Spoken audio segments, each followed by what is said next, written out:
I'm making a vlog. I haven't made a vlog for quite a long time, and I'm sitting in the car right now with my brother. Say hi. And we are off to Auburn, Washington to see the movie John Carter of Mars, which is based off the original book, which was written in when? I want to say before 1920. Before 1920, the book John Carter of Mars was written, and this movie, the book, is what actually inspired Star Wars. Without John Carter, there would be no Star Wars. Just FYI, because John Carter really did the whole idea with spaceships, and a lot of the ideas from Star Wars are taken from John Carter. So without John Carter, Star Wars wouldn't exist, and I wouldn't be the person I am today. Good sir. So here we are in IHOP. We just got out of watching John Carter and Mars, and before I give you my personal review in my room, you're gonna get some other people's advice on the movie that we just watched. So here, it's the first one. Here we go.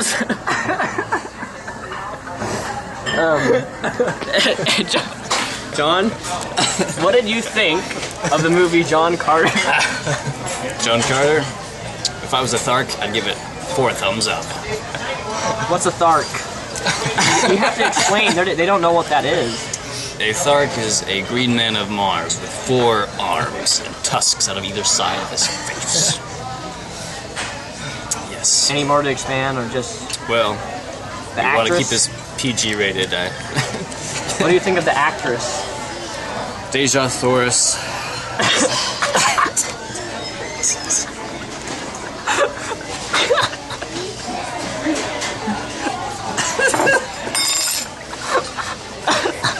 She has a celestial body.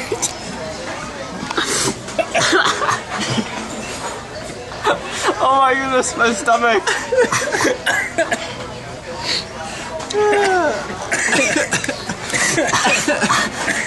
Oh. Wow. Air bubble. Go on about her celestial body. Well, the Red Women of Barsoom.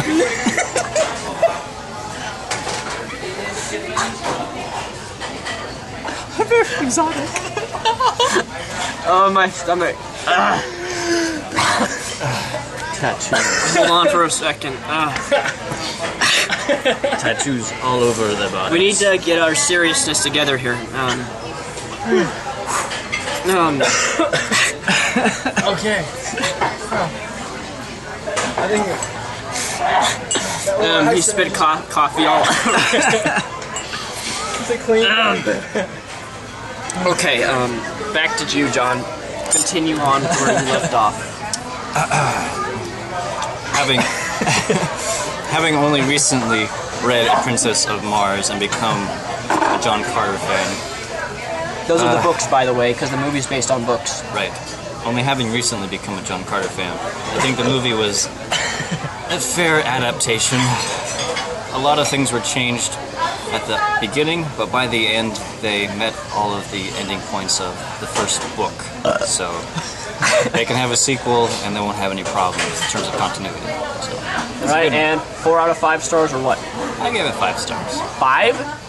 That's Okay, 4.5. And this is Andrew. He's never been in my videos, but today is a new day, so. Yes, And every you- day is a new frontier. My thoughts on John Carter is you do need to read the first book and the books after that, because that book is really the foundation for the movie. And in a recent interview with Andrew Stanton, I saw that... A real interview? It wasn't an interview that I took, of course. I read it online, okay? But it said... I was there.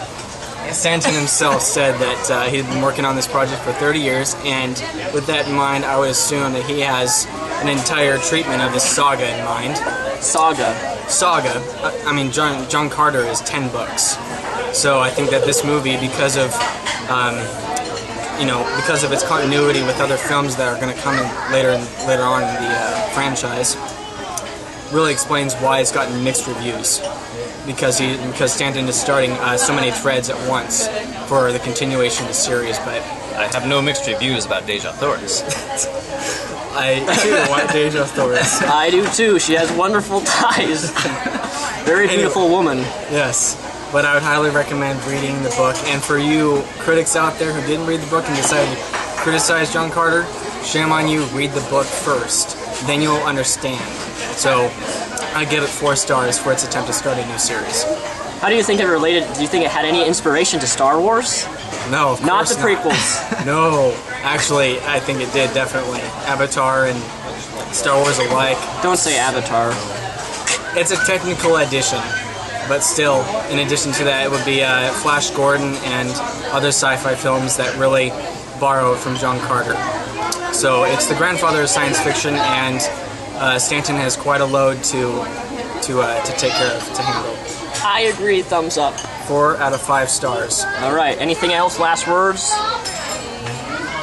No. The actress was beautiful, though. By the way, excellent casting. Stanton, perfect casting. I couldn't have chosen anyone else. Well, I couldn't have. I wouldn't have. Darn you! You got the rights first.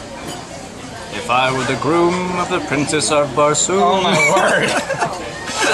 Princess, whatever her name is the main actress in the movie, which we all are deeply in love with. Passion would begin to bloom. He's already starting with poetry. A love would know no doom. All right, I will leave it at that, ladies and gents.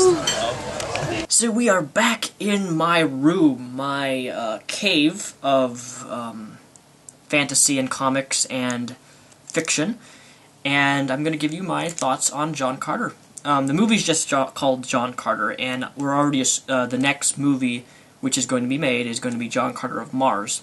But the actual, as mentioned before, this this film was based on a book.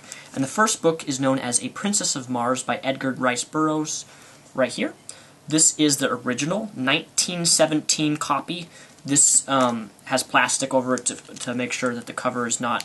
This is vintage. This is actually worth quite a lot of money right here. This is the original 19 version. My dad's a book collector along with me, and he has a lot of old books from the very early 1900s. Especially, he has the entire Tarzan series, which is like worth over $3,000 or something. Nonetheless, it's called A Princess of Mars.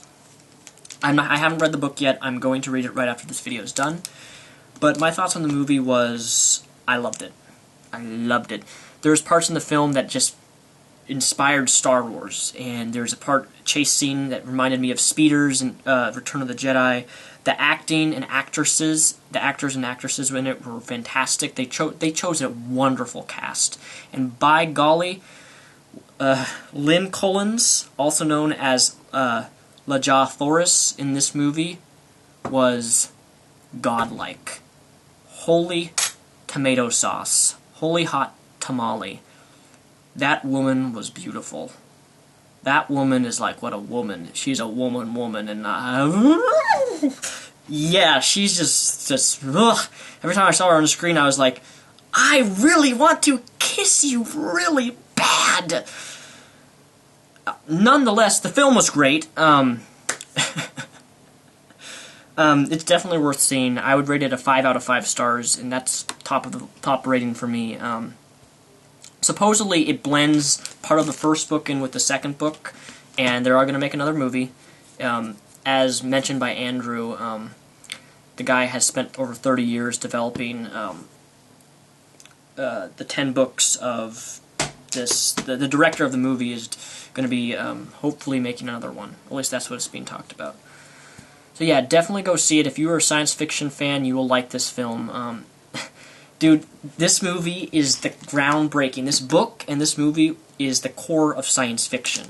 I love science fiction. I live in science fiction. You guys know this. I'm a Sith Lord. Virtual reality, I'm a Sith Lord. Okay, I'm a Sith Lord. Electricity, Darth Bane, Emperor Palpatine, I'm a Sith Lord. Likewise, a Sith Lords and Star Wars wouldn't exist if it wasn't for this book and the movie.